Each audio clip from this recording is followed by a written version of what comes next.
Bonjour et bienvenue sur ce tutoriel. On va voir ensemble tous les aspects liés au journal. Donc le journal, c'est un élément très important que vous retrouvez sur la page de préparation du test en haut à gauche. Lorsque vous cliquez dessus, cette fenêtre apparaît au premier plan et cette fenêtre, eh bien, c'est votre meilleur ami. Ça vous propose l'ensemble des procédures que vous avez réalisées sur votre compte HTS5. Donc vous retrouvez un certain nombre de colonnes que je vais détailler avec vous, mais sachez que par défaut, c'est l'ordre chronologique inversé qui est proposé avec les procédures plus récentes en haut et plus anciennes par la suite. Vous avez plusieurs pages. Sur ce compte, il y a par exemple 8 pages de journal. Sachez que vous pouvez trier le journal via toutes ces colonnes sur lesquelles vous pouvez cliquer. Donc soit vous pouvez les ranger par test par exemple comme on le voit ici, mais je vous conseille plutôt l'ordre chronologique inversé, c'est ce qui me paraît être quand même le plus efficace pour s'y retrouver. Alors la première chose qu'on voit apparaître au premier plan, ce sont ici les statuts des différents tests. Donc vous voyez par exemple ici j'ai deux petites enveloppes, donc c'est un lien que j'ai configuré en l'occurrence pour 16 personnes qui concerne le test D2R que j'ai assigné dans le groupe D2R recrutement. Ici, on a une petite croix rouge, donc une petite croix rouge. Ici, c'est une passation qui a été abandonnée.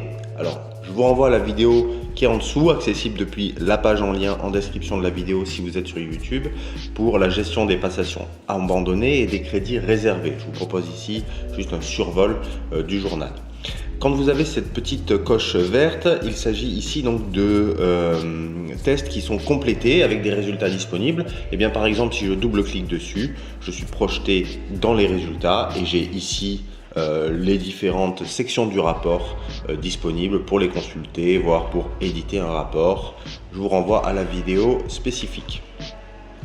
Donc vous voyez, ces symboles sont importants. Vous avez également la possibilité, quand vous avez un test qui est avec une ou plusieurs enveloppes, de cocher tout à gauche ici et de recréer les informations de connexion. Donc c'est le lien qui a été créé que vous pouvez retrouver ici via le journal. Deux menus sont proposés, une barre de recherche d'abord, par exemple si je cherche un candidat en particulier, donc par exemple je cherche Gary Cooper, et bien voilà, j'ai ici une de ces évaluations qui est en pause, qui a été interrompue, donc je pourrais ici continuer le test par exemple et lui renvoyer ce lien pour qu'il reprenne là où il s'était arrêté. Vous avez ici trois petites barres horizontales qui vous permettent de déployer ce menu, soit de classer en fonction de groupe, si vous avez créé des passations liées à un groupe, soit de filtrer par statut. Et donc vous pouvez voir ici l'ensemble des statuts possibles pour un test, ce qui vous permet par exemple de cibler certaines catégories de passations, par exemple les passations qui sont susceptibles d'entraîner un crédit réservé ou uniquement les résultats disponibles. Bref, vous avez la possibilité d'être plus efficace dans vos recherches en utilisant ce menu. Voilà une dernière chose, si vous voulez que certaines entrées disparaissent du journal, eh bien vous cochez tout à gauche et vous les archivez, ce qui permet de les sortir de cette base de données.